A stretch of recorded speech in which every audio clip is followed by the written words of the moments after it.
The vigil took place here, just a stone's throw from Parliament. Around 150 people have gathered to share stories and also a minute's silence for those victims who've died.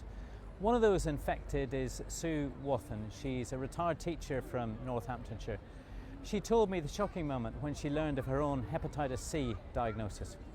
I was teaching. I was sitting in the classroom marking books one lunchtime when I heard my phone ringing. It was a clinic calling me to say that a test I'd had recently for hepatitis A, B, C, HIV and CJD had proved positive for Hep C. It was a total shock. Reflecting back on the 1980s when you were having some blood transfusions, what are your thoughts about what happened and what happened to you at that time? Well, I think it was the fact that you didn't have to give permission. It was, this is what we're going to do. We're going to give you some blood.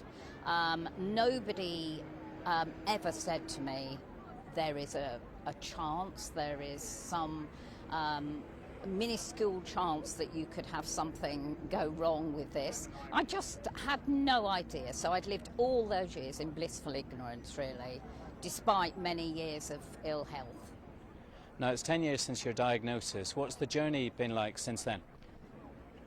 When I found out, I had to travel quite some distance from where I live in Northamptonshire to the Norfolk and Norwich Hospital to have a liver scan, because there were very few liver scanners.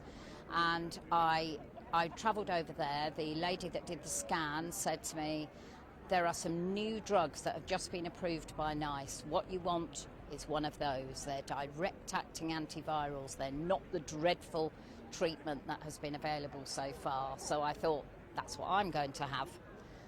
And little did I know that I would have another 2-year fight with the NHS to get that treatment. And what actions, results would you like to see now? I would like to know who knew, what they knew, when they knew, if some of this, if not all of this, could have been prevented in some way. Like so many others, Sue wants accountability. She's had compensation, but the inquiry chairman, Sir Brian Langstaff, has suggested that compensation could be due to a much wider group of those family members impacted. Some reports suggest that compensation bill could run to some £10 billion.